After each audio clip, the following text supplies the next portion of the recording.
Yes, yes, yes. What is up? What is up, MCR family? Another semi-daily edition or weekly edition of the show live on YouTube, podcast form, and all podcast distributors. I'm Matt, the Hipster Hunter. Going to be talking, obviously, all things boxing, the Charlo pay-per-view, Josh Taylor with his long returning comeback for a fight. Not really a comeback fight per se because he didn't come back from the loss. But anyways, digressing. Last World Boxing Super Series event ever, in my opinion, just happened last night. We got to talk about that. Dissect it. Obviously, a few tidbits of news. Terrence Crawford, Kell Brook having a date and maybe fighting in Omaha, Nebraska in front of a live crowd. Spence Garcia might be moving to AT&T Stadium for a live crowd, obviously in Dallas, Texas. And what else? Oh, Michelle Valdez might get made by Top Rank. We're going to delve into a lot of stuff on today's show. Without further ado, let me get to my co-host, the one and only Gary in Dallas. Gary, how are you, man? Muted. It's okay. I am good. It was a great day for Texas. The eyes of Texas were shining down on us last night. First, the Longhorns came back and won 63-56 in overtime, and then 3 world champions from the Lone Star State all defended their titles, 2 by knockout. Are you kidding me? What a day to be from Texas. Oh God, I can't wait to shit on Brandon Figueroa. Just take you down like a peg or two. We're gonna have a good conversation on that. Oh, I cannot wait. Okay, let's get into it because obviously, like I said, a lot to get into. So let's get into the Charlo Doubleheader pay-per-view brought to you by Showtime Pay-Per-View and obviously PBC. Let's start from the bottom up, right? So let's talk about the first fight of the night, which was John Rayo Casamora versus Duke Micah. A fight that I was wrong about. Gary, I think you were wrong about as well, right? Didn't we both pick Micah? I picked Micah in a slugfest. Like I thought Micah would win in a fight of the year. I said, yeah, and I think I said that this fight was going to look like Magdaleno versus Dogbe. Clearly, we were wrong. Casamora obliterated Duke Micah.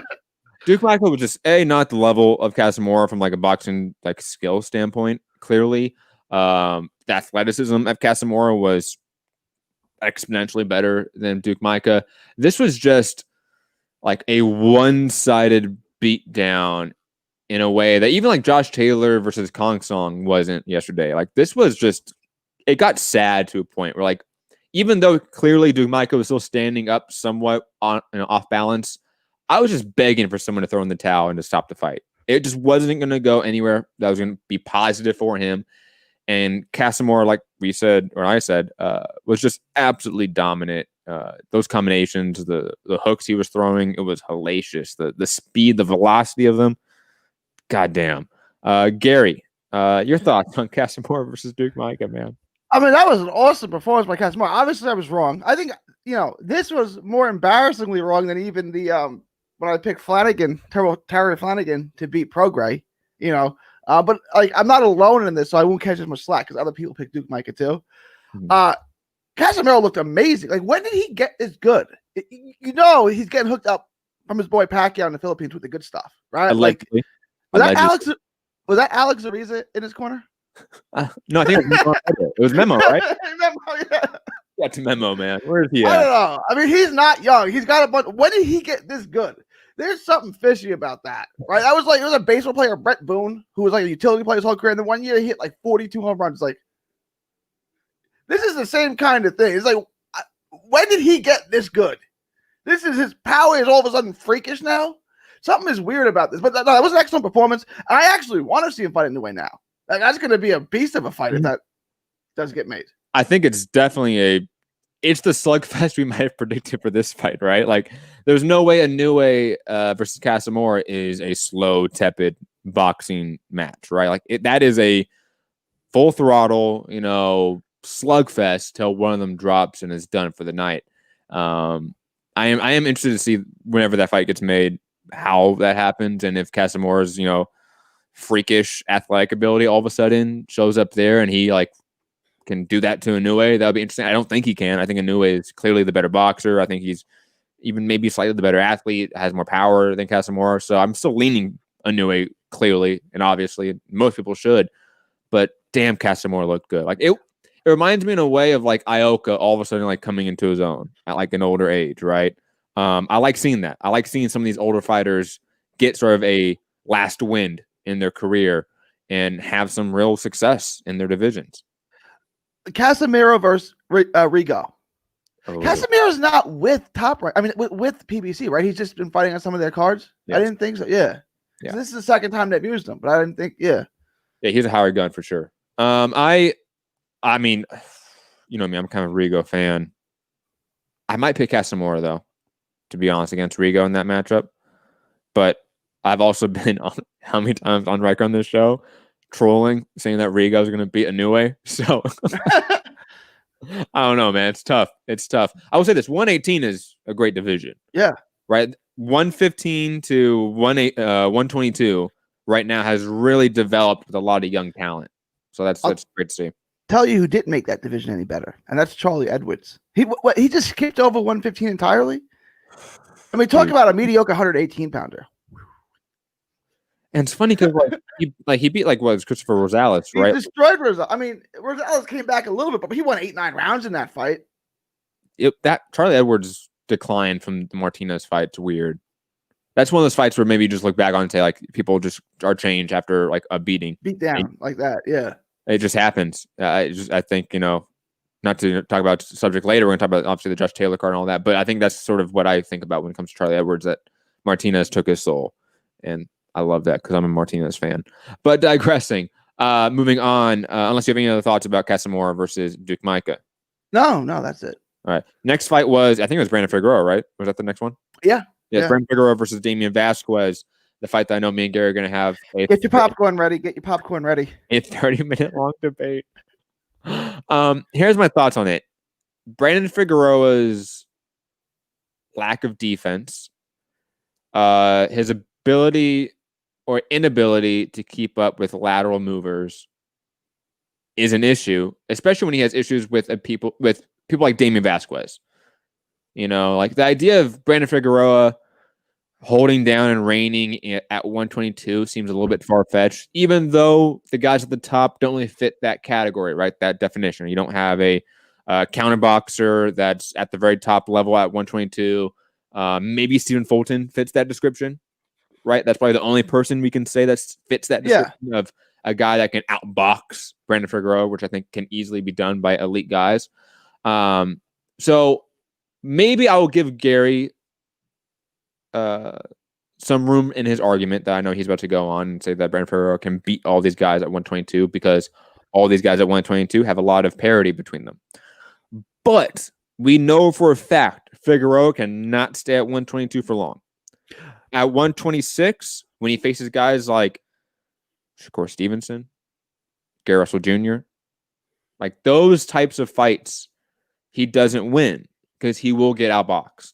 I don't see any improvement in Figueroa's ability. He's the same product in every fight, and that's a big issue with the prospect. But Gary, I know you have other thoughts about Brandon Figueroa, so I'll let you go. So I'll start with where we agree. Right? I agree he's not going to stay at 122 long, and I talked to him last year when we fought down in the Valley, and he said then he had trouble making 122. Like it was a real, it was tough to make 122. And that was a year ago. And what is he, 22, 23? So he's still, his body is still maturing. He's still getting bigger. I don't know if this is the right weight class for him. Mm-hmm. Okay. What the criticism I'll say is I think it's not the right weight class for him. I think he's a featherweight. And I think he looked his hand speed, his hand speed is not Amir Khan. I get that, right? But he looked a little slower. His hand speed looked a little slower.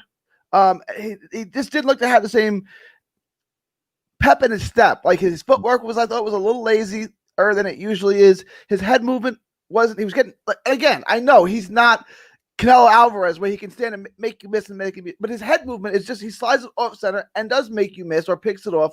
And obviously his offense is mainly his defense, but he does have pretty good head movement. Usually you didn't see that yesterday. He was getting hit with a lot of shots that he can usually slip out of the way from.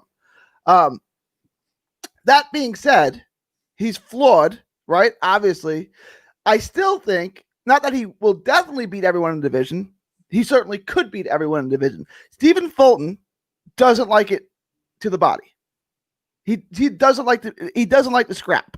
He doesn't, if you bring the fight to him, it seems not to like it. Okay. Angelo Leo's flawed too. right? Like, listen, a lot of the arguments that we make about I want Figueroa. to list those guys as the top 2 guys in the division, though. I was just going with the PBC guys who, off the top of my head, he could fight. All right. Then you Right. have Neary. I don't know. Did Neary look that good to you yesterday? We can get into that in a second, but I thought Neary was way too hesitant with a perceived rival. Like, he's a guy that was an amateur rival, right? So there's clearly some animosity between the two, and I think that clearly affected his fight performance. Because if you look at the very last round, he dominated. When we wanted Neary to just go for broke and actually throw combinations, what did we see? He dominated. Yeah. So I think that's one of those fights we chalk up to new weight class.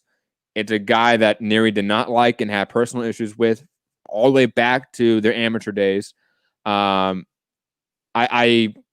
chalk it up to a lot of X factors for his lack of performance, because we have seen Neary be inconsistent at times. That is definitely true, but Neary definitely at the top level of his ability is a really talented fighter.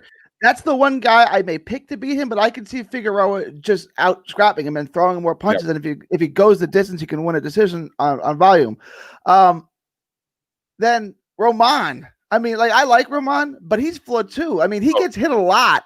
And if you get hit a lot by a guy who throws 100 punches around, that could be trouble. And look, Figueroa is not your typical guy that flings 100 punches around. He has good snap, right? It's not like Warrington, where he's just looking to overwhelm you with punches. There's power on those shots.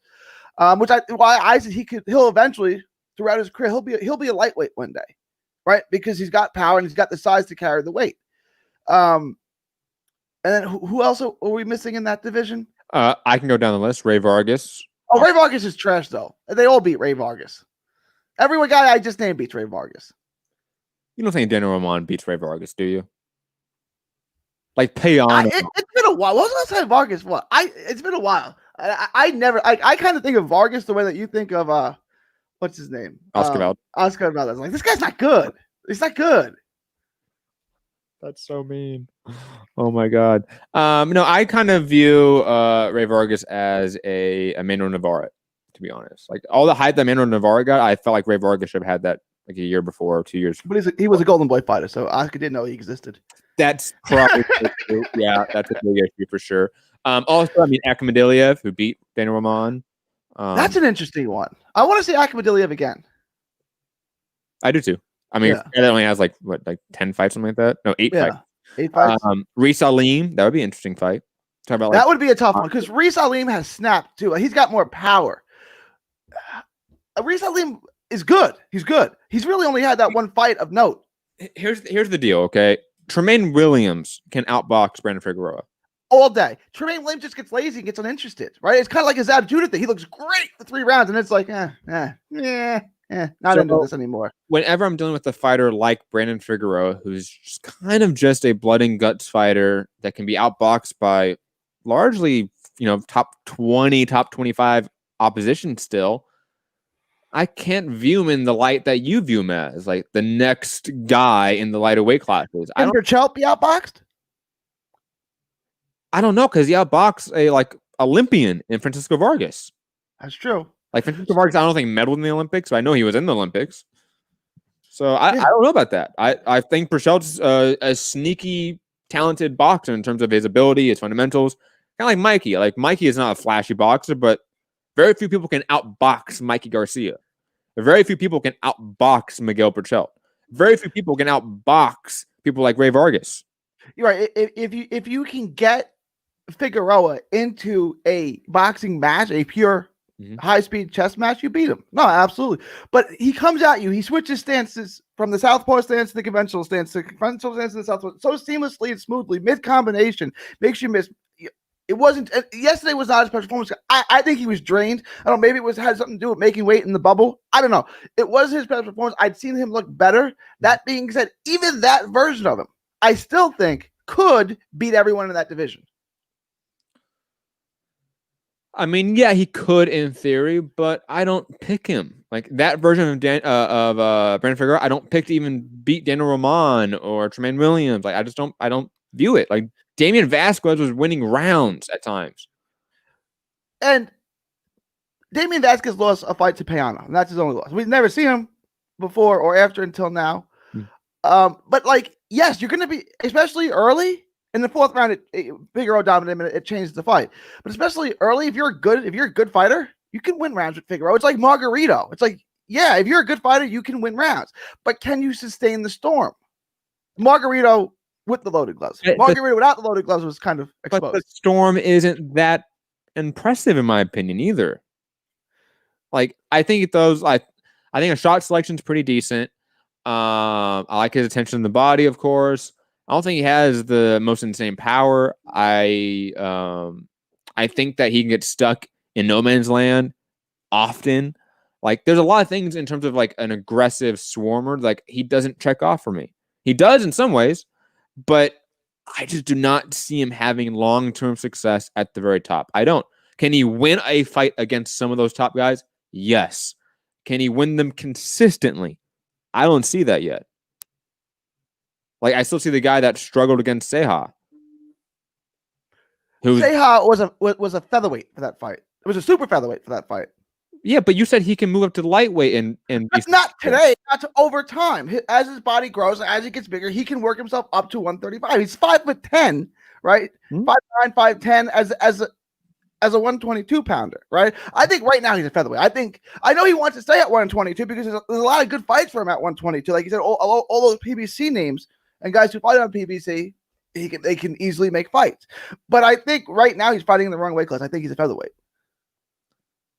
That division is way tougher for him, in my opinion, because you have actually like talented Olympian level boxers at the very top there, like Shakur Stevenson, Gary Russell Jr. Well, at 122, you have a lot of people that look and fight similar to Brandon Figueroa. And they're right. Those are easily makeable, fun fights, right? So he'll get paid a decent amount of money for those fights. It's not that. They're much more winnable fights at 122 than at 126. 126, I don't think he beats any of the guys in that top 4 or 5. Shakur's at 130 now, and he's staying at 130. Oh, is that for sure he's saying 130? Yeah. Because he can't make 120, because he's not a featherweight either. You can go beat up Mick Conlon. Sure. Yeah, I think Gary Russell Jr., I think Gary Russell Jr.'s skills are the best in the sport. So, yeah, I would pick Gary Russell Jr. to beat him. But after that, and Gary Russell Jr. only fights once a year, so unless it's the timing is perfect, they're not going to fight him anyway. Who do you pick, Josh Warrington or Brandon Figueroa? Figueroa. Oh, Rob's going to be freaking out in the chat. They're going to sit there and exchange. One guy's got good power for a volume punch, and one guy has none. Just like... But, Gary, that reduces the issue to, like, one thing, and like that one thing is not gonna win the fight per se. Like, is Figueroa gonna get hit 1,000,000 times in a Warrington fight? Sorry, repeat that again. Is Figueroa gonna get hit 1,000,000 times in a Warrington fight? Yes. Is Warrington gonna get hit 1,000,000 times in a Figueroa fight? Yes. But hold on, guess what? Who's a better boxer still? Josh fucking Warrington. Why? Because he's done that to people that are top level boxers like Carl Frampton. And Lee Selby. Like, he's done it to people that we say Brandon Figueroa is going to have issues with. No, I think Warrington did not have those issues with those guys. I think Warrington's really good. He's also much more advanced. Figueroa's a kid still, and Warrington's at the absolute peak of his career. He's ranked number 2 in the sanctioning body? You've been calling for him to fight top 5 level guys forever, and you think he can beat them. I think he can beat everyone in the division. I'm saying, yeah. You said he can beat Warrington. That's your prediction. Mm-hmm. Don't fall back and say, well, he's a kid. He's a kid. So, like, you can't put that on him. You can't put that on him because you put it on him. I'm picking Figueroa. And that Figueroa can beat all these guys. He can. You go, except for Gary Russell Jr. He can beat everyone else. Now, Not that he definitely will. Neary would be a tough fight. Warrington dog walks him. Let's do it. Dog walks him. You know how many times he had Frampton do the stinky leg? He's gonna make Figueroa do that. We haven't seen Figueroa. He gets hit a lot, obviously, and we've never seen him in any serious trouble, right? Like even in Ceja hit him with a bunch of good. I mean, we've never seen him that I can remember, right? Which means he probably has a really good chin, and a guy with a really good chin is going to get stanky legged a bunch of times by Josh Warrington. What do you mean a good chin? Who's he fought? He's fought Ceja, he's fought Vasquez, he's fought he's got a couple. Let me Hang on. He's got a couple of wins. He doesn't have a bunch. He has not beat a single former world champion. Yes, he has. That's not true. Who? Give me a second. Who? Give me a second. Who? Tell me now. Chucky Flores. Moses Flores is not a goddamn champion, was he? Chucky Flores absolutely was a champion. When? I'll go back right now. Chucky Flores had a title. I'm on Box Talk right now too. I don't see a championship belt anywhere. Oh wait, hold on. No, he's the IBO champion. That shit doesn't count. Chucky Flores. That shit interim. Well, okay, you're right. He only had an interim. There's so many belts. So when he fought. Oh, yeah, come on. Right. No, you're right. You are right. He was not a. I thought he had a regular belt. He had a. I mean, Moses Flores was a decent win. Gary, hold on. We can agree on that, Gary. That Moses Flores is a decent win. Oscar Escondón had a belt too, didn't he? Yep, Escondón had a belt. Okay, no, that was an interim belt too. I can't even keep who interim lost. Yeah, okay. No, they're both interim champs. All right. He has not beaten a real legitimate world champion. He's got two guys with interim belts, so probably top 15 to 20 guys. Destroyed both of them. And then he's got the fight with Seha. So I guess Matt's right. None of them are legitimate world champions. God, it feels good. Oh. You know what? I totally said that without really fully knowing if that was true or not. His resume is not filled with a bunch of typical scrubs. Not. I'm not saying his resume is bad, but he doesn't have a former world champion on his resume. He's not beat anyone that was a world champion. To say that he can beat a guy that's beat numerous multi-divisional champions, unified champions, like I can't argue that. I can't make that argument right now that Brandon Figueroa can beat those guys. I have not seen it. A guy that struggled with Damian Vasquez, a guy that I'm pretty sure you said he was gonna wash. I mean, I don't see that. I don't see Brandon Figueroa going up there and beating guys that are actually proven, legit world level guys. Brandon Figueroa is still a prospect, and that's fine. He's a more proven prospect than a lot of other prospects we mentioned because he has like Oscar Escondón and Moses Flores on his resume, but he is still not at the level to where we can say he can really contend for a world championship. Like, let me figure out a name that might suffice that. Like, if he would beat this person, it would be good enough for me. Iwasa. If you beat Iwasa, that'd be a really good enough like win for me to show. Hey, he can. They ain't gonna make that fight. They're not bringing him over here to a guy the American population has never heard of to potentially beat Figueroa. Ain't gonna make that fight. Look, I mean, it's a little bit of prospects fighting each other, but if he fought the winner of Leo Fulton, and that winner went and fought Ray Vargas, that makes perfect sense for me. I think, and I pick Leo now, but I think they've been trying to make a Fulton Figueroa fight for a while. Because remember when Figueroa headlined the card in the Valley, Fulton fought on the undercard, they had him face off at the end of the fight. Like I think they're trying to make that fight, but it just might be Leo. And I'm not saying Fulton can't win that fight. I think it's a very close fight. But after what I saw from Leo, there's more to Leo than I initially thought. So I'd pick Leo to win that fight. So I think you do get Leo versus Figueroa in 2021. Yeah, I think so. I think we get Fulton, Leo. Or Fulton wins, but I'm picking Leo. We get Fulton, Leo for sure. I think they were moving it to 2021. I think it was supposed to be on the Gervonta Davis card, I believe, originally, but they decided to move it to 2021. So that's going to be first quarter, January, February, March. Yeah. The winner of that fight's fighting Figueroa, unless Figueroa gets the call up to fight Ray Vargas. Like that might happen because Ray Vargas is now with PBC. But other than that, Stephen Fulton tried to hide the fact that he had COVID, which I get. It's a world title fight. You're feeling okay. You want to fight. I get it. But it's a blessing in disguise. Like if you were to go out there with a respiratory virus, maybe you didn't lose your title shot. It just got postponed, right? Fighting the same guy. So just now it comes a couple months later. He's still young. He's still a kid. All right. Blessing in disguise. You're going to have to fight with a respiratory virus. Now you can fight healthy, I remember it came out that he had COVID positive, and no one. And he's like, I don't have COVID. The fight's still on. And then I get it. It's your life's work. Your life's coming a world title fight. I get it. But God, you didn't lose it. It just got pushed back. The best part is dude, people are gonna find out still. I know. You can't hide this one. I'm pretty sure. Moving on, though, let's talk about the first main event of the night: Jamal Charlo versus Sergey Derevyanchenko.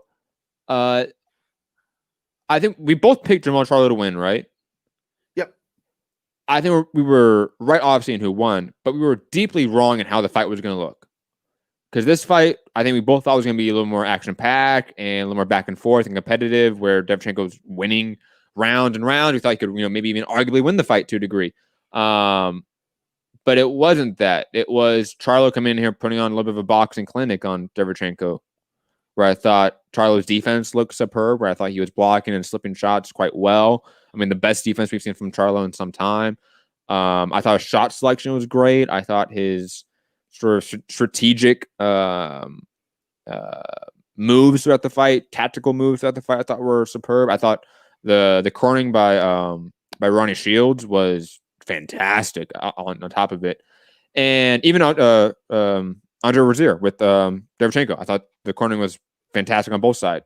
But Charlo was just on a different level last night. And this was the best Charlo has looked in some time. I mean, this was the Charlo that we saw fight J-Rock years ago, right? The Charlo that we've all been saying, hey, has he digressed? Like, what's happened with him? He's back. And I feel like I was maybe right on the idea that he just didn't get up for these last few fights because they were people that were largely, top 30-ish guys. People not that good, yeah, not that good. That people that we assumed Charlo was going to go in there and wash. This was a fight that people were picking Derevyanchenko. A lot of people were picking Derevyanchenko to win. And I think Jamal Charlo got up for this one, and it showed. I mean, this was a great performance. The performance that was really concerning to me was the Brandon Adams fight. Like that, he was amped up for that. He was trying to score a knockout. He was trying to get him out, and he couldn't. And he's an undersized. Ken Adams was an undersized middleweight, anyways, a blown up 154-pounder, right? Probably fighting in the wrong weight class. Who's not that good, right? And he, like, I know the judges didn't give any rounds. I don't think to Adams, maybe one, but Adams won at least 2 or 3 rounds in that fight. Right. And if not, he made Charlo look like shit in the round Charlo won too, And Charlo was trying to load up and get him out. He was in Houston. He had his home crowd. He was trying to get him out. He couldn't do it. And he looked really bad doing it. Now, there's levels and levels between Charlo and Adams, so he won, and he won probably 9 or 10 rounds in the fight. But that one was like, ugh, this guy does not look good. Now, he changed all that. When he works his jab, because he's got a shotgun jab, Derevyanchenko had nothing. When he was trying to throw lead right hands and he was kind of letting Derevyanchenko in, that's when Derevyanchenko had all of his success.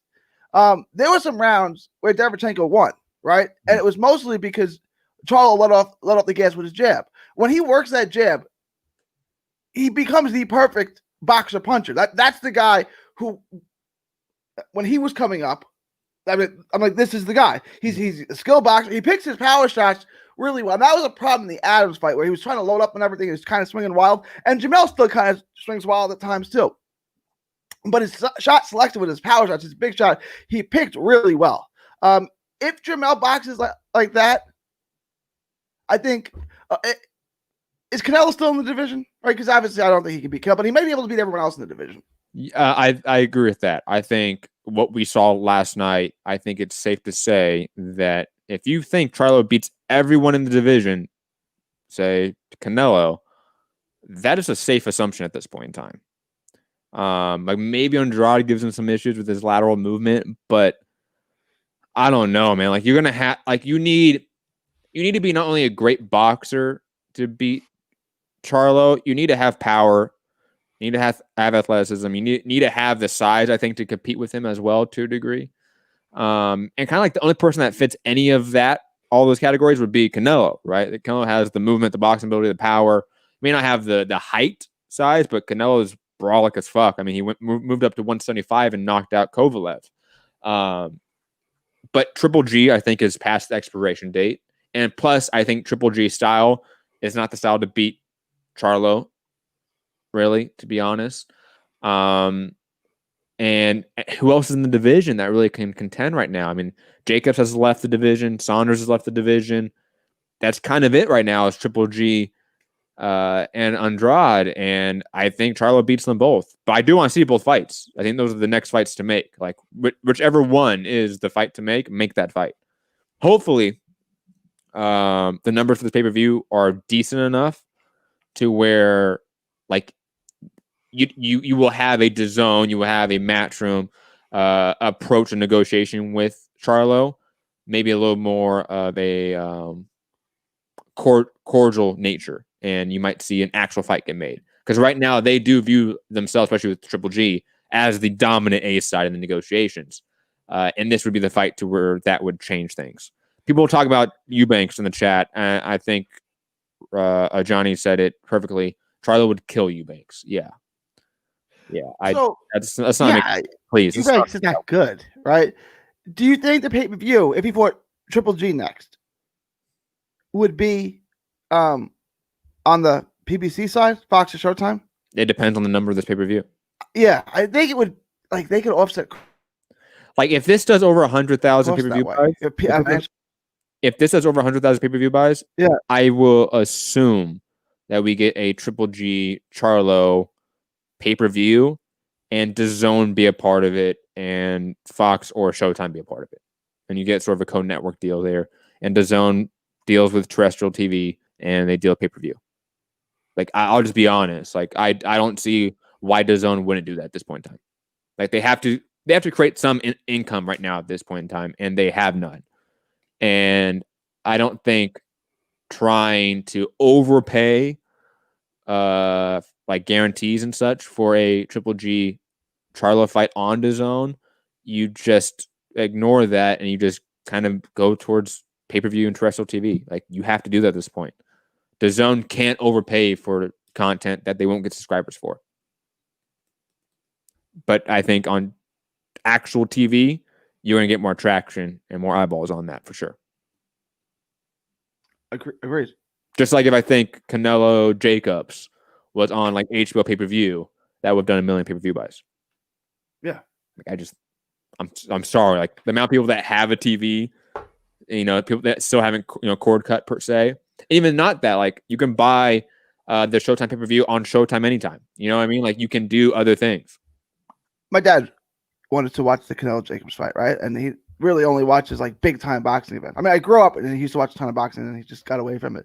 But he called me that day. He was like, so how do I watch this Canelo Jacobs fight?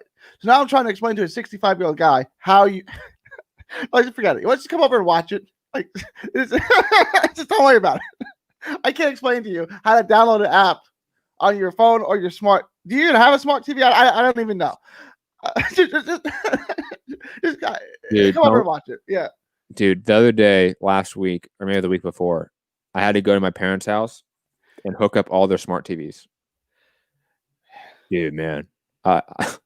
Within an hour of me getting home from doing that, I got a call saying, hey, something's wrong. Can you come back and fix it? I was so mad, man. I was so fucking mad. Digressing, though. Back to Charlo, Triple G, or Charlo Andrade. I think Charlo Andrade, that one would be on like legit just Showtime or Fox, something like that.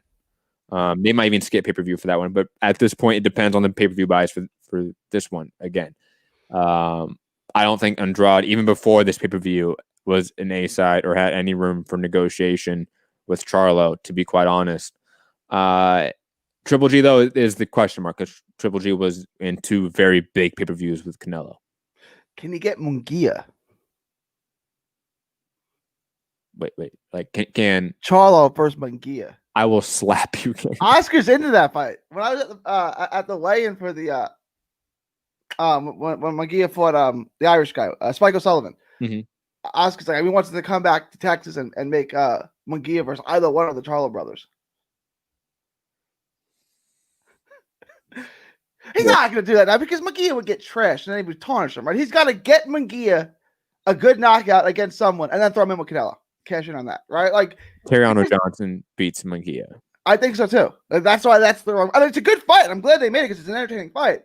But I think Terriano Johnson wins, and then now you've damaged Munguia to the point where no one will take him seriously when you do try to make the Canelo fight, which they're going to try to make. And I went to the fight. There were like 13,000 fans at the Alamo Dome for the Munguia fight. He has a following, so he can be a draw. But you can't get destroyed by Terriano Johnson. Maybe you can. Gatti lost to some really questionable fighters. Never really hurt his drawing power. You better just make good fights. Right? Like, what I'm asking is, if Munguia loses to Terriano Johnson, does that damage his... Yes.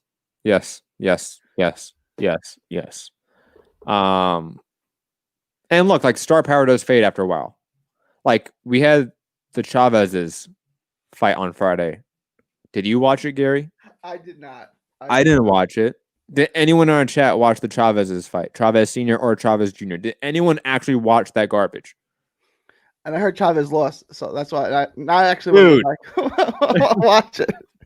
But like, go back and look at the Jacobs Chavez Jr. numbers. Like, we found out that those numbers were not successful. The gate was shitty. The attendance was shitty. Like, it wasn't a solid event. Like, star power does fade if you keep losing. That's just a god honest truth. The difference with Gotti is that he was like a club draw still to a degree. Like, Gotti was never. Gotti used to always do the casinos in Atlantic City. Yeah, like he was a club guy still. So like it's a little bit different. Like Gotti was never. He never got close to mainstream stardom. Well, he was the A side in the Mayweather pay-per-view. Not really. It was built. That's why it was in Atlantic City instead of Vegas. Like that's what I'm saying. They got him. I forget who he beat right before, but they got him a good win. Looked like he was back, right? And then they threw him in with Mayweather, and he was food for Mayweather. That's the plan I would think for Munguia is just get him a good win, have him look spectacular against somebody, and then throw him in with Canelo. And then just be done.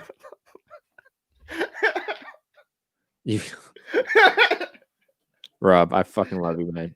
Chavez Senior hashtag and the new. God, Team Batman Box saying I did. Art Alexander saying no, he didn't watch that card. Yeah, good, Art, smart. You don't need to watch that garbage. Anyways, moving on. Any other thoughts on Jamal Charlo and Derevyanchenko? No. That was a really good card. That first half of the doubleheader was really good. That I enjoyed it more than the second half, to be honest. I don't know if that's like a hot take, but I really enjoyed the first half more than the second half. Yeah, there's a long intermission now, which it is what it is. Did you like the intermission, Gary? I loved it because I was gone all day, right? So I got back just in time for the first Charlo fight, the Jamal Charlo fight. And that 45-minute intermission, whatever it was, gave me time to go back and watch the other two fights. So typically I would have hated it, but in this particular situation, because my daughter was cheerleading at Cowboy Stadium because she's a superstar, it gave me a chance to go back and watch the Figueroa fight. And thank God the first fight, the Casemiro fight was, 2 rounds? Yeah. And that was probably went on too long. But yeah, so it actually worked out well for me because as soon as they announced the Charlo scorecards, I just went back and watched it. Watched the first 2 fights. So that worked out for me. But typically, if I wasn't in that position, if I was just had watched the whole video, no, I don't like that. I think I'm in the minority as well because I was watching the UFC card at the same time, and there was a title fight going on during the intermission, so I could watch other things. So that was nice at least. But it does seem like a lot of people thought it dragged on. It was too long. I wonder what people think of the morning combat show because that was the intermission. Entertainment was Luke Thomas and Brian Campbell from CBS. I like their podcast, I like their show. I just wonder what people thought about it. I didn't think it was that good because the audio quality was shit. And it was funny because 90 seconds left in the intermission, you can tell they fixed the audio because it fully came in. I'm like, why didn't they do this a minute before or 5 minutes before or anything? It was just so ridiculous. As an audio guy, audio snob, bugged the hell out of me. Why don't they get dancing old people are always funny. That Mavs used to do that. Or a guy that juggles on a unicycle, or as intermission entertainment, right? Instead of the podcast. I don't want to sit there and listen to a podcast. I want to see something. Or little kids who box with the big boxing gloves on to beat each other up, on the bouncy boxing ring, something like that. It can't be. Who the heck wants to listen to a podcast in a venue of 20,000 people? However many people there were. Well, I guess it was. There's no one there. There's nobody there. Okay. Scratch everything I just said. And Gary, I don't think you should be telling our podcast listeners, hey, why do you motherfuckers listen to podcasts? No, podcasts are great, but I didn't go to a venue. I didn't go to. Yeah, of course. Let's say if I was at the Barclays, I didn't go to Barclays and listen to a podcast. Listen to podcasts is great.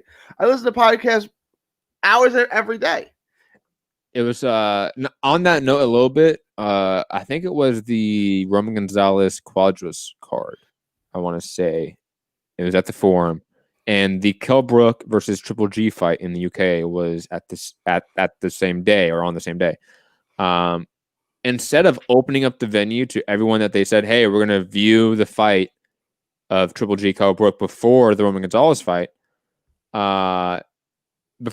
instead of letting them into the venue and like putting on the Jumbotron, what they did is they brought just four TVs out and put the fight on for like a few hundred people to try to smother around to watch. It pissed me off. Wouldn't the circus show be more fun than that? On the note of intermission as well, it was a Golden Boy card. I know specifically because it was B-Hop and I want to say it was Joe Smith Jr.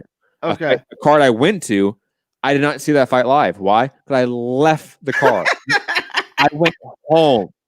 Okay. They had the MC was dressed as Santa Claus because it was around Christmas time. Christmas time was in December, yeah. And he was going around trying to get people to like sing songs, I guess, with him or whatever it was. And he did that in between every fucking fight. Yeah, it was fun. It was funny the first time, and now like we're all done. We're all done. I've been here since 3:30, man. Like it's now 7 p.m. and I've heard you do the same fucking bit over and over again. And then you try like at the Rangers. Oh, go ahead. And then I want to say like it got weird. Maybe Santiago can correct me on this because I think Santiago was listening still. But I want to say like he tried to get women to sit on his lap. Creepy Santa Claus. It got creepy Santa Claus. It was like, what are you doing? Why is Oscar's buddy doing this? But anyways, back to the card, PPC card. The intermission, I didn't really care because I was watching other fights. But the second event, or the second Charlo card of the doubleheader started. Daniel Roman fighting Juan Carlos Payano in a fight that was far more competitive, far more interesting when we got towards like when the scorecards needed to be announced than I thought any of us would like previously thought. Like Daniel Roman is a guy that got some hype, I think, due to Matchroom and DAZN and their overall marketing ability. He got a nice win against TJ Doheny, another guy I think that got hype due to just being around Matchroom and DAZN at that time and when they had a huge marketing push. I think we grossly overrated how good Daniel Roman is, to be quite honest. Yes, he did win this fight against Payano, but Payano was exponentially the better athlete than Daniel Roman. There was points where Payano was winging combinations at Roman, and it looked like Payano was in his early 20s, to be honest, in comparison to Daniel Roman. Daniel Roman is saved by his boxing fundamentals. Yeah. He stays behind the jab consistently. He stays to his 1 and 2s, his 1-2-3s. He just does like textbook stuff that gets him out of trouble. And also his cardio is quite good. I mean, for not being the great athlete, in my opinion, like I don't think he's fast. I don't think he's powerful. He does have a pretty good gas tank. And that saved him in this fight because Payano started slipping as the rounds wore on because he was going full throttle in the first 6 rounds or so, throwing everything he had. And Roman was able to win some rounds late. But this was not a good performance from Daniel Roman, in my opinion. It was a good fight, but it wasn't one of those performances that made me go, oh, Daniel Roman is back in. He's ready for the top guys. No, quite the contrary. This made me think that Daniel Roman could be food to people like Brandon Figueroa. Like he could be a stepping stone to prospects. Gary? No, I don't think Roman, Roman, it was a fun fight. I don't think Roman looked good in it. Roman won the fight. I think they got the judges got the decision right. But I wasn't impressed with Roman. He's a good boxer. He's got, like you said, he's got good fundamentals, but there's nothing next level about him. He had a great fight, a fun fight with Doheny. Both of them actually. But I was thinking the Doheny fight, yeah. But no, I don't see him beating. Maybe he beats Ray Vargas because Vargas is no good. But no, I like those names that we just named, the Angelo Leos, Ray Alim, Stephen Fulton, Brendan Figueroa. I don't see him beating any of those guys. Yeah, it's tough. I think he's going to be that stepping stone, unfortunately, Because I think he's a nice guy. I think he's a good fighter. I just don't think he's not the complete package. And that happens. When he retires, he could say he's the former world champ, and he is. So Absolutely. he had a good run.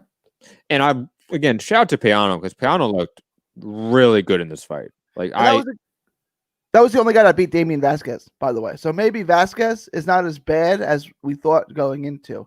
I need to watch the Peano Vasquez fight to make an opinion on that, to be quite honest. I don't remember the fight. I don't remember. I know if it was on American TV, because I'd never heard of Damian Vasquez before they said he lost to Peano. I don't know. Let's look here. What card was that on? I was in Carson, so it was okay. It was definitely in the U.S. Yeah. Oh, it was the Porter Ugas card. Was it really? I remember it now. I do remember this now. Okay, I definitely, because that was the same day that Hooker fought and that Joe Smith fought Bivol, and I went to that fight. Mm-hmm. So when I got back, I just watched the Porter Ugas fight. I didn't watch anything else on that card. Yeah, that was the F.A. Ajagba Amir Mansour fight too. Francisco Santana versus Abel Ramos, and that's how Santana got the Jared Hurd fight.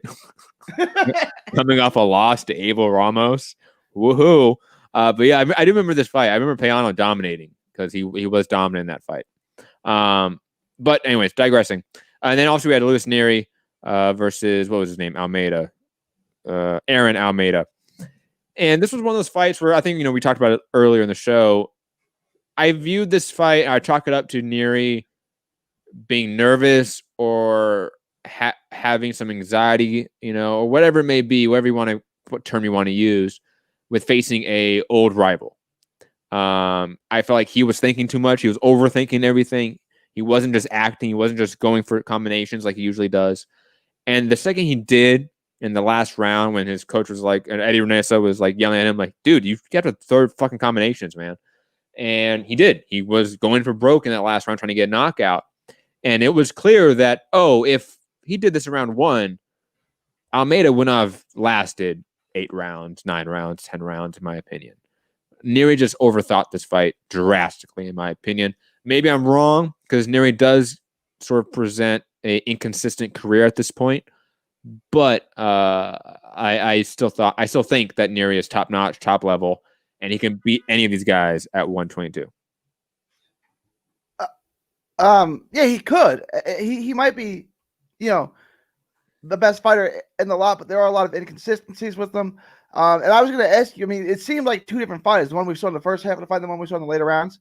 What, you think it was just hesitancy? Like, because once he's decided he wanted to take over the fight, he took over the fight. Like, he won the fight clearly. But it was like, well, what's going on? I guess it was the first 4 or 5 rounds. Like, what? Why? This is way more competitive, way closer than it has to be. He may have even been losing through the first 4 or 5 rounds. Like, it does need to be this close. Like, that was what I was thinking. Like, then he obviously hit the switch, right?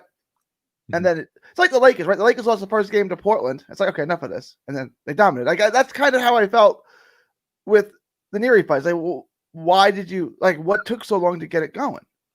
Is it a Josh Franco thing where it apparently just takes some time to get going?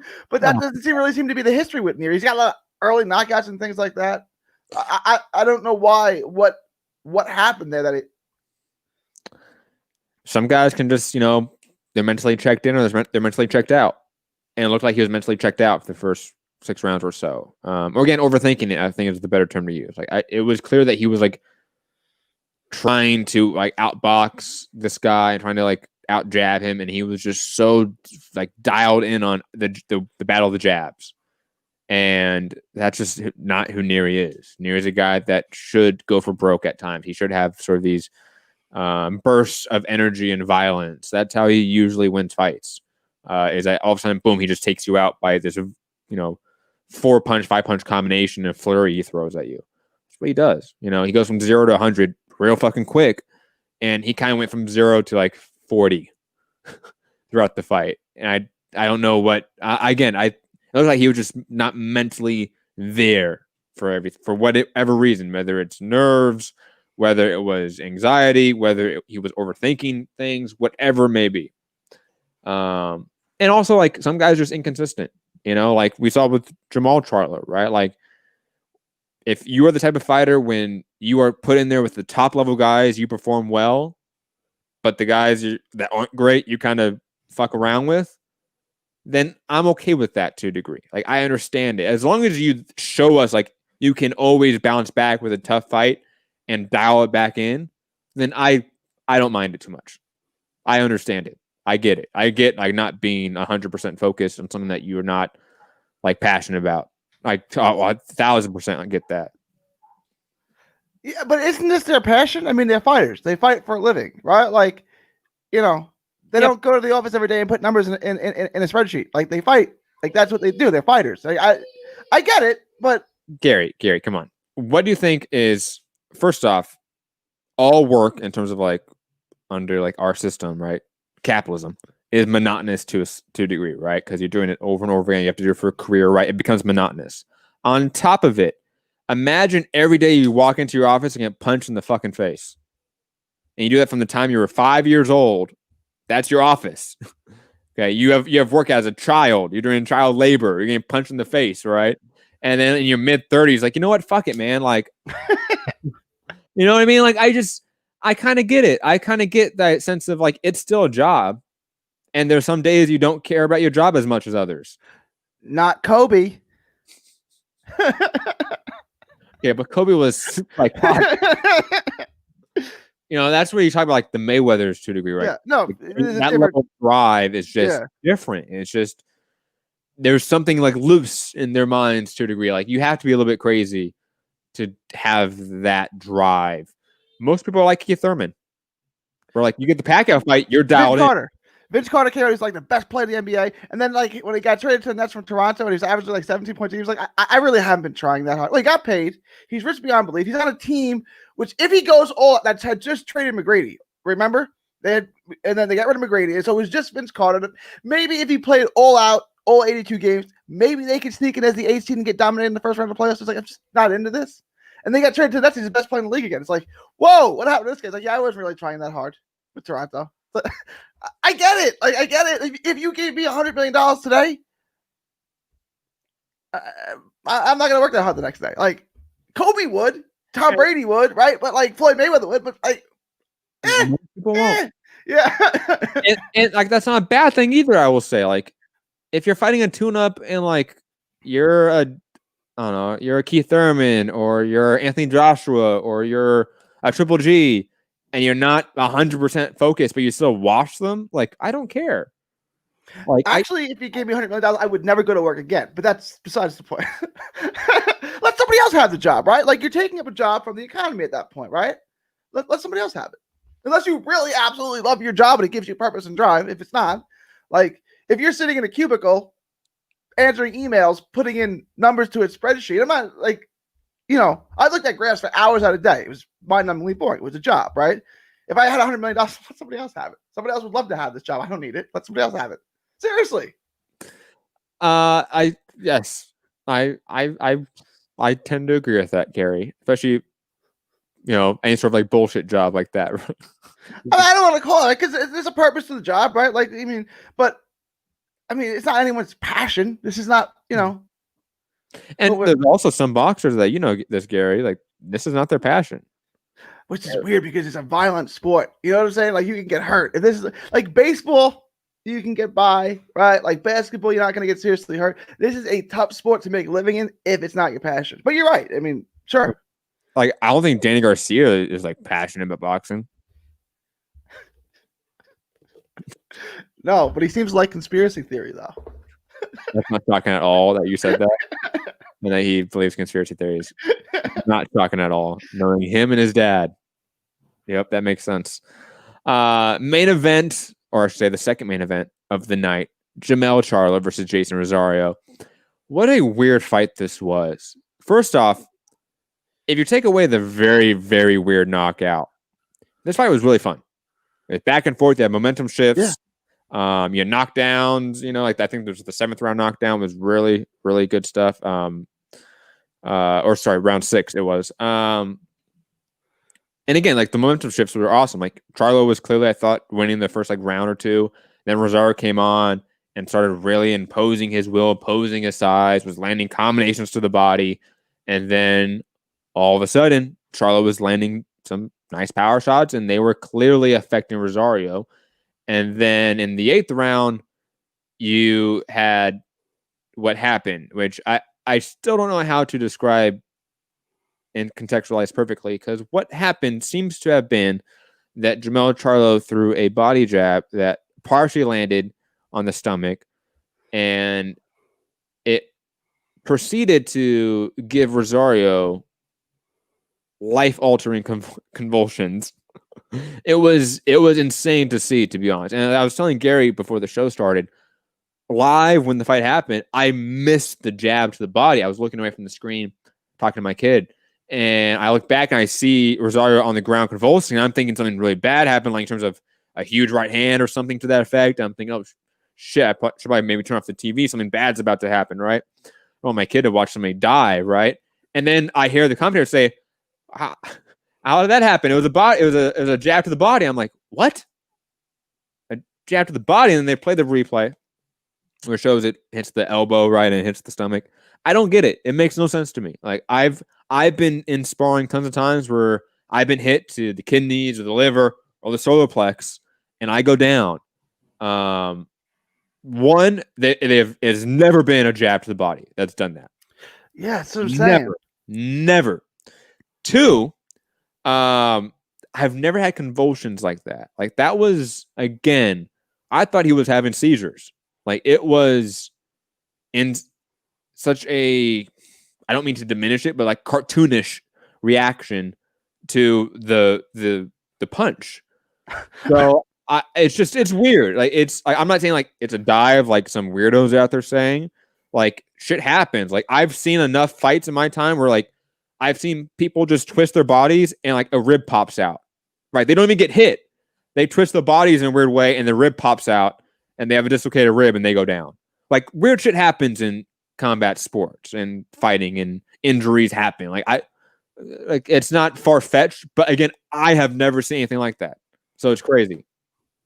Gary, your thoughts on both the and the finish? The fight was great, and I feel like we were because it came out, and Jermell is really good at finding just the right spot. Because the first knockdown was kind of more like a glancing blow, but it hit him in the tempo and set up his equilibrium, put him down. And also Rosario's foot was off the ring. I will say that. It helps when your fighter only has one foot in the. Yeah, absolutely. But like, if we go back, like the Lubin knockout. I watched the Lubin knockout. Like, was that big of a shot? Like, because it was just a short shot, right? And it just hit him in the right spot and it put him to sleep, right? So like, he's good at hitting people directly in the temple. He's got that down pat.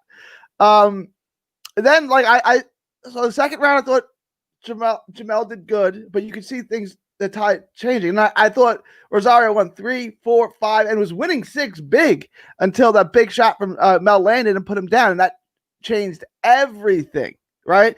But then in 7, I thought Rosario got back to boxing. It was probably an evenest round, but like Rosario had calmed the storm. Now, was he going to come back and take control of the fight like he had in the 3rd, 4th, 5th, and 6th before the knockdown? This is like now this is getting climactical. I don't know where he is. I had him down slightly on the scorecards. I think the judges did too, but there were 5 rounds left. Like this, we have a fight here. And then he hit him with a jab to the body that got partly blocked by the elbow, and it was the end of the story. And no, there was absolutely no doubt. That's ridiculous. He was in so much pain. He tried everything to get up. You saw him like try to lunge right after the 9 to try to get up. It's like, Tommy, you ain't standing up, buddy. And he's sitting down on the ground for another minute in excruciating pain, grunting and groaning. Right? It's like, I don't understand what happened. Dude, you should have seen me, because again, live, I did not see the punch, right? So I'm yelling at my TV, stop the fight. I'm thinking this guy's having a seizure, right? And the ref's like counting off. I'm like, what are you doing? What are you doing? And then I realized, oh shit, it was just a body jab. Fuck yeah, you just count him out. When he first hit him, I thought it was like, I think where he was badly off balance and like a jab, like, well, get your feet underneath you, right? Like get your foot. And then like you say, like as soon as he goes down, he's like, I thought he couldn't breathe. I thought he was like desperately trying to cling for air. I don't know, right? But it looked like he was in horrible shape. Like, what just happened here, right? I don't know. Like, if you're Jermell Charlo, do you think you're like some kung fu master where you know all the right spots to hit people and put them out? You know, like, you know what I'm saying? Like, you can't think you hit him with some big massive shot, right? Like you set that. I set that jab to the body up perfectly with what? Like, it's a good jab. It's a good power jab. You jab into to the belly. But it's like, how did that happen? That it's one of the weirdest knockouts I've ever seen. That's just how it is. Not to diminish Jamel Charlo's performance, because I think he was going to win. I think it was, again, after that 6th round, it was kind of clear that no matter how much momentum Rosario can sort of muster, there was a clear sort of durability difference between the two. Where like Charlo could take the shots that Rosario was throwing, and Rosario was not able to take the shots that Charlo was throwing. And it was just apparent, to be quite honest. I want to ask now about, and this is obviously a subjective topic, right? And I presented this, I think, in the group chat. Pound for pound. We have Jamel Charlo now being a 3 belt holder, right? He holds WBC, WBA, and IBF. We only have Teixeira as a other champion in the division. Where does Jamel Charlo place in the pound for pound rankings? And also, where does Jamal place in the pound for pound rankings as a guy that was a champion at 154? And I think now, last night, has proven himself at 160 with a dominant win over a top 4 or 5 guy in Sergey Derevyanchenko. Okay, so because I have my list, so I'll mention my list. I made my top 10, and so this is like the NCAA tournament where there's like the bubble teams, right? Or like this team's on the outside looking in, this team's on the inside looking out, right? Or this team is just outside the bubble, like their bubble's going to burst. If we're talking about the top 10, I think you got to put Mel in there. I think he's a bubble team that has to be in, right? He's got 3 belts. He's beaten everyone he's ever fought because he came back, stopped Harrison, stopped Rosario, right? I think he has to be in the top 10. So I had him at 9. Mm-hmm. I had Taylor at 8, Charlo at 9, Tanaka at 10, and I had Beterbiev just out at 11. And then I had Pacquiao at 12 and Jamal at 13. So, like, I think they're both bubble teams, but we have to cut it off at 10. I think Jamel is in and Jamal is just out, but they're both right on the verge of being in the top 10. I agree with you in essence. For my rankings, Jamel and Jamal were both outside my top 10. They were respectively at 12 and 16. Jamel right behind Estrada and Pacquiao, and Jamal right behind Plant and Bivol. You got Plant. I mean, I think Plant's pound for pound good. I just don't think he's got the wins. Like if I took Plant's resume against Charlo's, I gotta say Charlo's better. Right? Even though if they fought, I think Plant may win that fight. But it would be at Plant's natural weight class. But I've been with both guys. I think Jamal's bigger than Plant is, to be honest. But I want to make it very clear that I am deeply inconsistent with my criteria for pound, okay? Sometimes I will weight resume more than eye test, and sometimes I won't. With Plant, and when I was thinking about it, I was debating the idea of, well, if Jamal moved up to 168, which I think he will do at some point, there's too many big fights at 168 as well to not take, even within PBC. Like fights with Dave Benavidez and Caleb Plant are big fights, relatively speaking, for Jamal Charlo. And I thought, how would he do? I mean, this was the best performance we've seen for some time from Jamal Charlo, so I was thinking about that. And I was thinking that, yes, Jamal has clearly the better resume than Plant, and even Dave Benavidez. I mean, he has a better resume than probably them combined, to be quite honest. But when I'm thinking about, that fight materializing, I just see Caleb Plant outboxing Jamal Charlo. I just see him on the back foot, using lateral movement, winning the battle of the jabs. I think he will win the battle of jabs against Jamal Charlo, and take that key weapon away from Charlo. So that's why. That's a great fight. Whoever wins the battle of the jab, because they're going to use their jab for different purposes, right? Like Plant's going to use it to score, stay on the outside, and keep Jamal off of him, and Jamal's going to use it as a power jab. He's going to use it to try to set everything up and break him down. So whoever wins the battle of the jab wins that fight. But I think Plant wins the battle of the jab, thus wins the fight. Ooh, Scott Brown with the hot take. Charlo KOs Plant. Could happen. Could it? Yeah, if Charlo wins the battle of the jab and gets and kind of corners and traps Plant in, doesn't let him off the ropes, that was a problem I saw with Jermell. Jermell was too relaxed with being against the ropes. And that's when Rosario had all of his success. But yeah, I think I'll push back on the idea that Jamal Charlo can easily KO Plant. Not easily. He could potentially KO him. Okay. But is that the likely outcome? Like, if Charlo was to win, what's more likely? Him winning a decision or him winning via KO? I'll tell you right now, if he's going to win, he has to at least drop him. I don't think he can win 7 rounds against Plant. I really don't. Plant's so good. Like, Jamal's my favorite fighter in the world. I don't know that he can win enough rounds to beat Plant. Like, if he beats him, he probably has to at least drop him twice.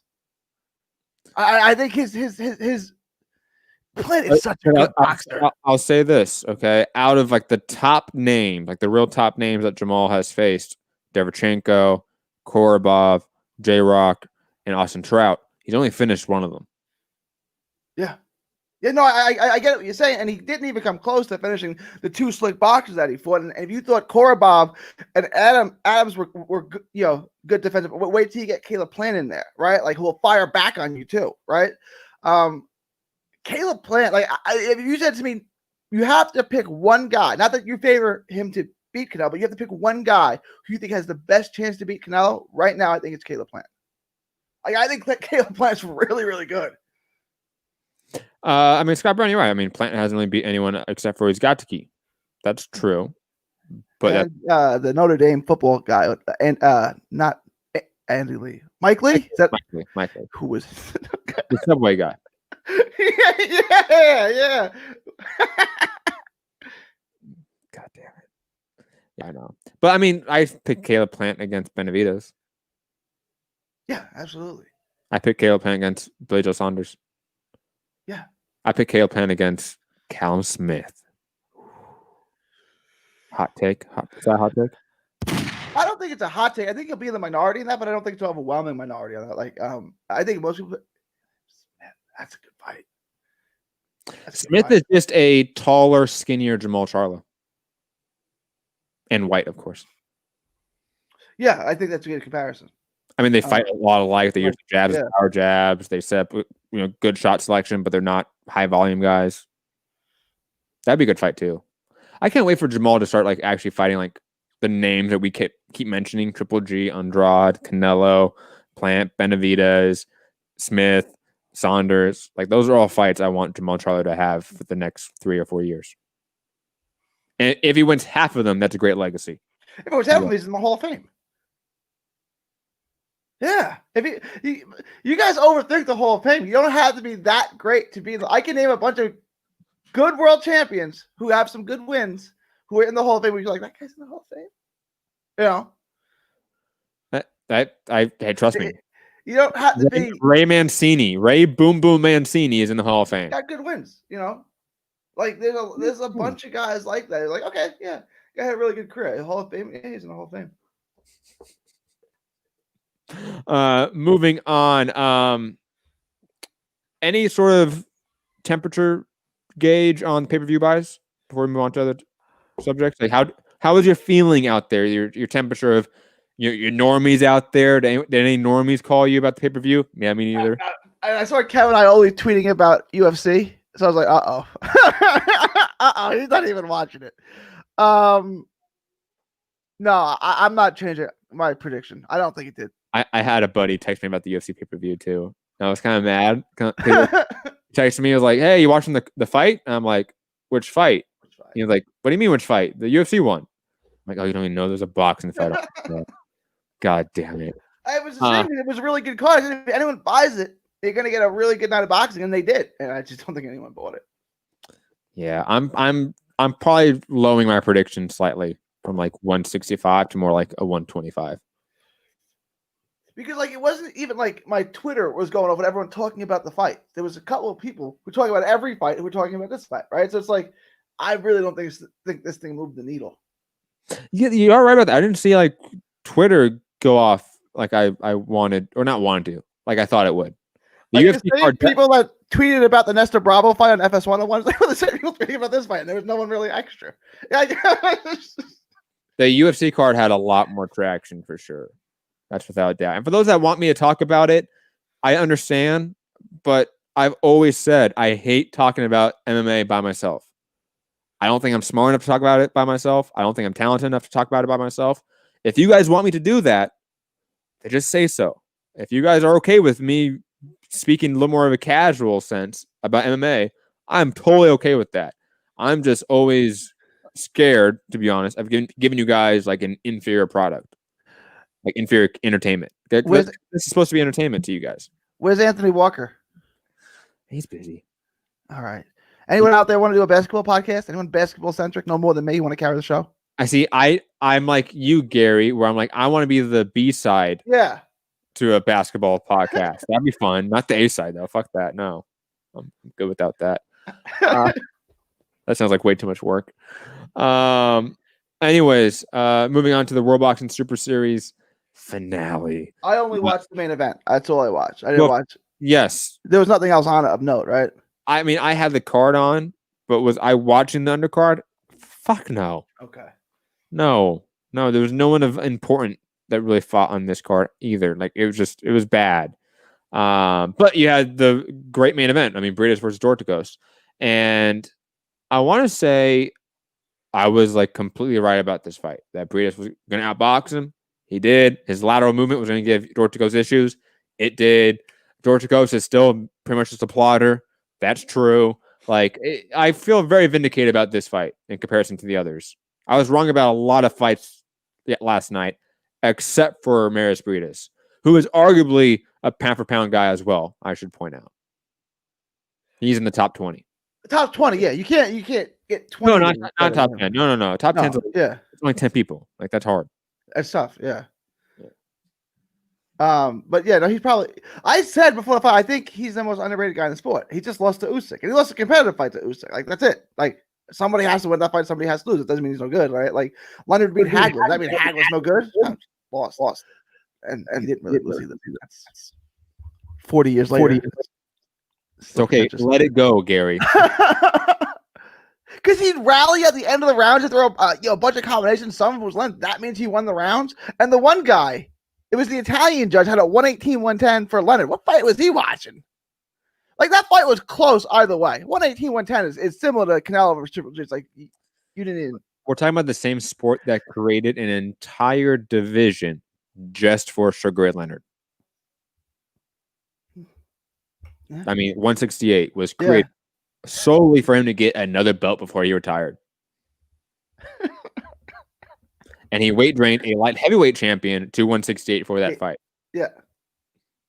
And who was Danny Lalonde, who wasn't good to start with. I don't know how that guy got a belt. He was Canadian, right? I think he was good. How did that guy get a belt? And then you weight train a guy who's no good. Okay, whatever. Like, Danny Lalonde. That guy had a belt. They give him belts away these days. PSA is saying that Gary has crazy echo. I don't hear any echo from you, Gary. Maybe just refresh yourself. So refresh? Yeah, just refresh. Okay. It might just be PSK. It might have been like a one-time thing where like there was an echo feedback a little bit, but maybe that might fix it. He was having some he was glitching out earlier. That's for sure. Gary's back though. Gary. Hello. Yes. Hello. What do we want to see from Briedis next? Like, do we just want to see him like reign at cruiserweight, or like do we want him to move up and pull like a David Haye, Povetkin, or something like that? I don't think he's built for that, right? Like, I think unfortunately for him monetarily, he's not a heavyweight. Not in today's era of 260-pound heavyweights, right? Like, I don't think he could beat Joshua. You know what I'm saying? I don't think he could beat Dillian White. Those guys are huge, right? And he's not. Hey, Povetkin knocked out Dillian White. That's true. That's true. Povetkin's like what, 6'2"? Yeah. He's small. I know that the money's in the heavyweight division, so like he's probably going to move up to a heavyweight. Gassiev moved up to the heavyweight division because that's where the money is. Though, have we seen him since he said he was going to move up to heavyweight? Has he fought since? I think he took one tune-up fight. I think, well, that might have gotten. Hold on, I'll look it up. Look, I don't think there's anything wrong with him staying. Like Costa Zoo stayed at 140 and dominated the 140-pound division. Was there one? Dude, he has not fought since fucking the Usyk loss. I think he had a fight scheduled, but then it got canceled. But the COVID, like, because he's with Matchroom now. I think he was supposed to fight on one of those cards. Dude, he's not even young anymore. He was 24. Now he's 27 now since that fight. He's not young anymore. And I said that guy, because I like Gassiev. I just think he's really raw. I thought he was really young. I think that guy will have a heavyweight title at some point in his life. I'm not so sure about that anymore. He hasn't fought in years. Yeah, he's 27 years old, man. Yeah. He was 24 when he fought Usyk. Yeah. What the fuck, man? That pisses me off. Did he make that much money where he doesn't need to fight anymore?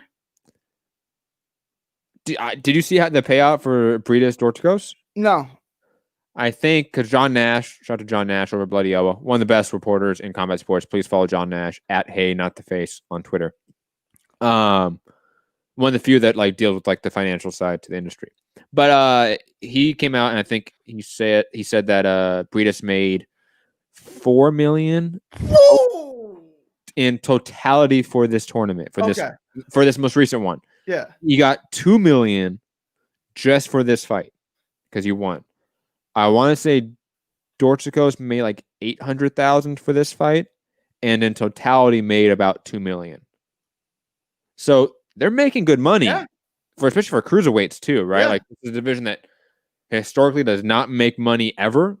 So what Gassiev got in the first World Boxing Super Series tournament against Usyk, I don't know how much that was. It was millions. He got millions for that tournament. Even though he lost, he got millions. All right, all right. But no, as far as Breeze, I would encourage him. If a big money fight comes up at heavyweight, he has to take it, right? Because it's big money. But like, I don't think there's anything wrong with making the comparison to Kazazu. Kazazu sat there and ran 140-pound division for years. Now there was more money at 147, right? But I'm not a welter. I'm not a welterweight. I'm a 140 pounder. Mm-hmm. I think, and it's easy for me to say because it's not my money, but that he can sit there and run that division the way Kazazu ran 140. Now it's not the glamour division, but like you can put a Hall of Fame career together if you just sit there and beat everyone and beat him twice. You know what I'm saying? Like he's that good. He's still, he still has a future ahead of him. I would encourage him if it's 140. But then again, like in all reality, if a huge money fight at heavyweight comes up, like you'd be crazy not take it. But I'd like to see him stay at cruiserweight. I would love to see an Usyk rematch. To be honest, at heavyweight, that'd be nice. Like maybe not him stay at heavyweight, but like one rematch with Usyk. I would love to see that. I know it's a hardcore like fight that most people don't want to see because everyone wants to see Usyk fight like Joshua, Wilder, Dylan White, Povetkin, like all the top heavyweight guys, right? But honestly, like that was the one fight where you can argue Usyk did not win. I didn't see it that like it was competitive, but I thought Usyk was winning the rounds. Like I didn't have it as close on my scorecard as everyone else did. I think one of the judges had it even, and then the other had like 116, 112, 115, 113 for Usyk. Like I thought Usyk was winning the round. Like at the end of the 12 rounds, I said, okay, Usyk won. And then like the scorecards were really close. I know Rob, I'm pretty sure Rob thought Britas won that fight. Okay. But then again, Rob hates Usyk so much. I can't wait for Usyk to beat AJ. Oh, that's going to make me so happy. Remember how like upset Rob was when Usyk knocked out Tony Bellew? It'd be like that, but so much better. I can't wait for it's gonna be great. So good. We're awful. Moving on though, Josh Taylor defeated Apnong Kongsong in the first round on ESPN Plus and BT Sport. I mean, what can we say about this? This was one of those like other like weird finishes of the weekend where like, yeah, I guess there was a body shot that landed, but it like, how did it affect him that much? You know what I mean? Like it was just a weird fight that lasted again only one round. I have nothing to say about this other than Kongsong is not good, and he should not be at this level ever again. Again, I didn't think it was, as far as mandatories go, I don't think it was the worst mandatory. I'll say this, yeah, you're right. He's not good. He turned out not, but I mean, there's only one way to find that out. No, in hindsight, yeah, he does not belong at this level. Going into it, we didn't think that because he was an undefeated guy in Thailand. Like we get it, we understand. But going forward, Like, you're not asking to see Kong Song again, are you? No, and I wanted to because I love saying his name. I'll probably never get to say it again in any. God damn it. But I would say this: parents, teach your kids to be body punchers. Get in and out of a fight quickly. I mean, you just body jabs, man. They're deadly. But this shot looked like a good shot. I just there are some body shots. Roy Jones Jr. versus Virgil Hill, right? The Spence body knockout of Ocampo, right? Like, wow, that's a body shot. This looked like a good body shot. Hit him in the right spot. The reaction of it was like, whoa. Like, you know what I'm saying? It was disproportionate. It was weird, too, because I'm trying to remember now. Cause it was only like one round. I saw it live, and I didn't really watch it again. They kind of like clashed on the ropes, right? Like, there wasn't a lot of separation. Yeah. And, like, if you weren't really looking for it, you almost didn't see the knockout blow. Yeah, like, it's one of those, like, they clash on the ropes, they separate, and Kong Sung just goes down. And you're like, what's happening here? It was weird, I'll be honest. Watching it live, it took me a second to realize what happened. But anyways, Josh Taylor, he's back. I don't think he's going to fight Jose Ramirez anytime soon, though. Oh, we got to make that fight. We got to make that fight. We're going to get Jack Catterall in the mix, man. We got to. It's got to happen. Jack Catterall's been sitting on a title shot for about as long as Dillian White was. So, I mean, and he's another Eddie Hearn guy, isn't he? I think so, yeah. Eddie, you got to pick up your game, man. Yo, Garcia too? What the fuck? Where's the $1 billion DAZN deal, man? Yeah. Yeah, Rob's going to be so pissed off listening to this show. I love it. Charlie Edwards fought, as we mentioned earlier. I didn't see the fight, I'll be honest. I mean, he boxed well. Like, you can see he's got skills. It's just like, this guy's going to compete in that division? He said he's going to move down to 115. I know that. This was just a one-off. Yeah, let's get him with Josh Franco after Franco knocks out Maloney this time. Oh, Franco beats him up. Yeah, I think so too. Like I was when Edwards, because I thought Rosales was really good, and then Edwards beat Rosales. Like, oh, Edwards great. Yeah. But by the way, what's his name is not with Eddie Hearn. He's not. Catterall's not with Eddie Hearn. Jack Catterall's born. I can't keep these British. We can still shit on Eddie Hearn though. Okay, guys, don't worry. Don't worry, we can still do that. Eddie fucking Hearn with his plantation fights, huh?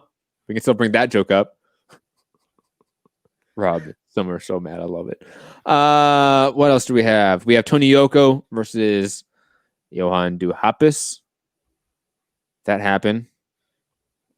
No one watched it, but it happened. Wait, I didn't watch it either. Why is it saying that's not Duhapis? I didn't watch the fight. I legit didn't watch it. It's just Tony Yoko. Fuck. This is so weird. Hold on.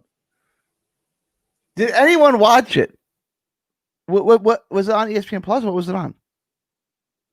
Well, I don't. Maybe it's not listed. Maybe that's the issue. Maybe it wasn't a sanctioned fight. Because I was on BoxRec, I was on the wrong date. I don't know, man. Huh. Because he fought Duhapis, right? He fought him on Friday. Yeah, I thought he knocked out the first. I didn't see it. I heard he knocked out like the first round or something. It's not on BoxRec right now. It's not worth mentioning. Not worth mentioning. My bad, guys. Apologies. Did anyone watch it? If anyone watched it, leave us a little comment here. Let us know if the fight did happen. And if it did happen, was there a first round knockout scored? And Double I said he watched it, so it did happen. Okay. All right. We're not crazy, guys. We're not crazy. Was it a first round knockout, Double I? Yeah, he won in a round. Okay. Which is surprising because Duhapis went the distance with Big Baby. And he went a bunch of rounds, 10 or 11. Or how many rounds did he go at Wilder? A lot. I mean, that's what I'm saying. The guy, like, I thought, okay, he must have not cared. I'm going to take my money. I'm going to go home. He says, this is a guy who can survive, right? Like, he's a guy who can go rounds and last. Big Nick is saying, Yoka is the truth. Watching how you beat Duhapis, he is the premium prospect. I mean, Duhapis is, not Duhapis, sorry. Yoka has always looked good, in my opinion. Like, when he beat, was it Lenroy Thomas? When he beat up Lenroy Thomas real bad, I think that was like years ago now. I said he could be on the fast track towards the top of the division. He just had a PD allegation that obviously derailed his career for a bit. Yeah, who cares about that? Fuck. I mean, who cares? How come some guys do PEDs like Shane Mosley and no one cares? Manny Ramirez. And then some guys do PEDs. They're the worst human being in the world, right? Like, and I want to say Yoka didn't even do PEDs. He just avoided a test. I don't answer questions. She's being a proud libertarian right there. Am I being detained? I don't answer questions. Fuck you, Sada. Fuck you, God. I don't know what the French drug regulation is there, but whatever it would be, fuck France, USADA. But yeah, I mean, Tony Yoka, he's one of those guys I want to see fight legit competition and like also like be in sanctioned fights. I feel like that maybe this fight wasn't sanctioned. Big Nick saying, Matt, I can see him beating Dubois and Hrgovic. Well, you're half right. He can definitely beat Hrgovic. Dubois? Yeah, no one's beating Dubois. Maybe not even Usyk. AOBZ saying Yoka missed 3 tests back to back. Yeah, that's called a three-peat where I'm from. You know who coined that phrase? Was it Phil Jackson? Pat Riley. They didn't get it because they lost in the finals of the Pistons, but it was their three-peat run, and he was the one that coined that phrase. Shout out to Pat Riley, man. He's awesome. I met him once too, surprisingly. I like Pat Riley. Pat Riley's a very nice guy. Phil Jackson, kind of an asshole. Just gotta say that. Really? I mean, one of those like he doesn't give you the time of day. Okay. Yeah, he's busy. He's Mr. Big League. Okay. Just again, I've only been around them each once, respectively.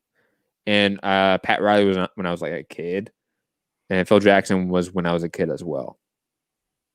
When I was like 8, 9, something like that. Okay. But digressing. What else do we have? Oh, let's get to some news. Kell Brook, Terrence Crawford, November 17th, happening maybe in Omaha, Nebraska with fans. Gary, your thoughts? I feel like this is like the daily discussion that we have to have on this fight, right? Like, can we just make this thing official? I'm not against the fight totally. I just think you should have exhausted every single avenue to make a Porter fight, to make a Thurman fight, to make one of those fights, a Lipinets fight, before you went with Kell Brook. You're going with Kell Brook, putting it in Nebraska. I guess if it's the only place you're gonna have fans, I guess, but like, do you want him to be a star in Nebraska, or do you want him to be a star in the world, right? Because putting him in Nebraska is like what you do when you're a club fighter. Now, maybe you come back and you have one homecoming fight, right? Like Holyfield in Atlanta, but like he didn't make his entire career fighting in Atlanta. He fought in Vegas, he fought in Madison Square. Like, that's what you do when you want to become a star. It just seems to me it's like you're trying to keep him in this small. It's Omaha, right? It's not New York, it's not LA, it's not Chicago, it's not a huge market. It's Omaha. It's like, do you want him to be a star, or are we just giving up on that? If I can speak for Top Rank, yes, we have given up on that. Absolutely. So you have the best fighter in the world, arguably, in the other climate division. There is that De La Hoya, Pacquiao, Mayweather, Sugar Ray Leonard, all fought, all made their name in, and we just. All right. Yep. Sorry. All right. And look, I mean, to be slightly fair to them for this issue, like in terms of like the fight being in Omaha or whatever, like other than like it could be a super spreader event and that in of itself is an issue, tabling that, because that's a bigger issue. Fights in New York or Las Vegas right now will all be under a bubble. So, you know what I mean? Like you still can't go out and do media the same way you used to. You still can't do certain things that you would do to promote fights in big markets. So the idea of like doing a hometown fight now in a state where you could theoretically have fans and offset costs, I get it. Again, especially tabling the whole idea of it being a super spreader event and what sort of regulations they're going to have on the attendees there and such. But digressing from that, I understand them having it in Omaha, Nebraska. And gosh, I can't believe I'm going to do this right now. I understand them doing a fight with Kell Brook too. With the names you mentioned, right? The Sergey Lepinets, Ugas, like Kell Brook's a bigger commodity than those guys. When you talk about creating a world level star, Ugas and Lipinets, those fights don't get you there. Kell Brook gets you there faster. Not that he gets you there. but he gets there closer than an Ugas or Lipinets. So if we're using your argument, like your logic, Gary, Kell Brook kind of fits a lot of your argument. Like he is somebody that would help push Crawford more than a lot of the top 10, top 15 guys that are far more deserving of a fight with Crawford, but don't have the name cachet that Kell Brook does. No, I agree, but I would have put the other two, Porter and Thurman. Agreed. Exhausted every option to try to make that happen. If I could do that, right, I guess Kell Brook is probably. And look, Gary, as we know now, because Sean Porter's come out and said this, he called Crawford up and said, "I will fight you on your network wherever." And they said, "Hey, we're not going to fight you right now. We have other plans." So you're absolutely right about the Porters, the Thurmans, Pacquiao's to a degree, even though that's not happening. But they tried that. It's like that's the fight's not going to happen. The Porter fight and the Thurman, Porter and Thurman both want the fight, which means if you want the fight, there's a good chance it can happen. And then we get this Kell Brook thing, which again, it's not the worst thing in the world, but it should have happened already. That's the issue. Yeah, right. Like it should have happened a year and a half ago. Like before we got Jose Benavidez and Mean Machine. He should have fought Kell Brook already. And Khan. He should have fought Brook when he fought Khan. But Khan was the easier fight. It was the same amount of money, probably more, right? Because Khan's probably a bigger name in the U.S. at least. Dude, they paid Amir Khan $5 million guaranteed for a fight that sold what? Like 120? Was it 120? I don't remember how many pay-per-view buys it did. It was below 200. I know. Yeah, no, it was well below 200. And they tried to, Top Rank tried because it was not that long after the Mikey Garcia Errol Spence fight, which did like 330 or something like that. And not Eddie, Top Rank, Bob Arum was trying to keep it on the hush of how bad it did. And on this note, Rubitsky is reminding us tomorrow is Crawford's birthday. He turned 33 years old. Guys, yeah. Step it up now, please. Step it up, yeah. Please. If you were in the driver's seat of Crawford's career after the Horn fight, the very next fight would have been Amir Khan or Kell Brook. Yeah. Like the very next one. And then right after that, it would have been Porter, Danny, or Thurman. And then after that, it would have been Spence or Pacquiao. Like he could have fought all the names that we want him to fight already. The problem is that PBC, Spence versus Crawford or Crawford versus Pacquiao, Crawford versus Pacquiao or Crawford versus Spence is not their best fight. Their best fight is internal, and it's Spence versus Pacquiao. That's their biggest fight. So I'm not really. But that's why he could have fought other names, right? Yeah, Garcia. And they don't even seem to like each other. And they're both willing to fight everybody. So why wouldn't they fight each other? Or maybe Crawford's not willing to fight anybody anymore. It seems like when Porter called him up and said, "I'll fight you," then that fight could have been made, right? Crawford literally told him, "Nah, man, you're not in our plans right now." Like that. Yeah. Yes, Kell Brook is not the worst of the worst, and I think we've explained that quite well. And we've given Crawford a lot of leeway in sort of this matchmaking here, and Top Rank even we've given some leeway in this matchmaking. But in the whole sort of totality of the issue, they are still in the wrong. They're still fucking up a pound-for-pound level guy's career in a sense. Or at least just stagnating his career. Maybe not fucking it up, but stagnating his career drastically. It's unfortunate. Other piece of news is Spence versus Danny Garcia is being looked into to be moved to Dallas Cowboy Stadium because obviously Texas has opened up attendance for sports. Same with like a lot of sort of central states in the continental United States. A lot of Kansas, Nebraska. A lot of those states have opened up a lot in terms of regulations. Not surprising that you're going to see boxing move towards a market like Texas where you can have 20, 30, 40% attendance. Gary, do you think they're going to actually do this? And this might be a dumb question to ask. Do you think they're going to have any issues potentially selling tickets during this era and during this climate? Or is it's Texas and no one cares in Texas? if Jerry Jones wants it, he'll get it. Let's just like Jerry Jones wanted Margarito get his license so that he could fight Pacquiao at Cowboy Stadium, and he got it. If he wants, no, that wasn't him though. Okay, he put up the fight posters already, and everyone's like, Jerry, Margarito can't get a license anywhere. I'll take care of it. We sat down with the commission, and an hour later, the fight was formally announced, and Margarito had a license. I bet he's related to the commission head. It wouldn't surprise me. Like he's like married twice removed or something. The commission at that time was headed by Dickie Cole, and the referee for that fight was Lawrence Cole. So it's like, all right, I'll give you the fight. I'll make my son the referee. God, it's so fucking sick, man. I hate that shit. No, it's really PBC has decided. Like, is it worth it? Like the optics of it, like it's gonna look bad, right? If I said we're not safe to have it here, but then I have a venue who's willing to pay me. Oh, okay, I put it there anyway. You know what I'm saying?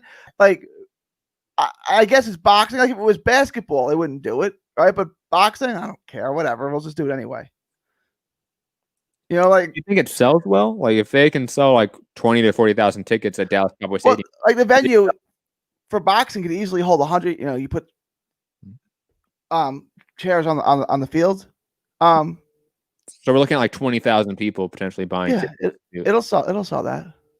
The Longhorns are already doing that. You know what I'm saying? So yeah, but I mean, you know this, Gary. I mean, the sort of cultural attachment to college football, overall in Texas, especially, and overall in a lot of those states nearby, is just a little bit different than boxing. For sure. You know, like. When was it the Kansas City game when that had attendance, right? The Chiefs, had attendance, like that blew me away. But it's football, so I'm not too surprised by that, right? Like if in LA they allowed the Rams games to have attendance, guess what? Even in blue Democrat state California, you would have people buying tickets to see the Rams play and not give a fuck. Why? Because it's football. That sort of like cultural like significance and attachment to that sport. I don't know if boxing's that way. Maybe Spence is that way in that area, or like Spence is a draw and he can sell no matter what. I don't know. But I also don't know if like in Texas, people are just overall not caring about COVID in regards to masks when it comes to any sort of regulations or sort of social distancing. I don't know. I've heard stuff and it's largely derogatory towards Texas about this issue, but you're from there, so I don't want to assume. No, I think people will go to the fight. Yeah. I think are there 20,000 people who will go to the fight? Yeah, I think they, I don't know what they're looking to cap it off at. I think they may do it. I don't know, but I think they certainly might do it. I think the only issue they would have is from like if the state came in and said you couldn't do it, but that they wouldn't do that. It's like that's why like this one's for sure happening. Like I 100% see Danny Garcia being at Cowboy Stadium. Like that's not going to be in Connecticut or in LA in some studio. That's going to be at Dallas Cowboy Stadium. The only thing it is dead set during football season, so they may have to change it if the Cowboys are home the next day. Because I can't see you have it set up for football and then a couple hours for boxing, and then a couple hours later you have it ready to go for football. I don't know. So if the Cowboys play at home that Sunday, they may have to change.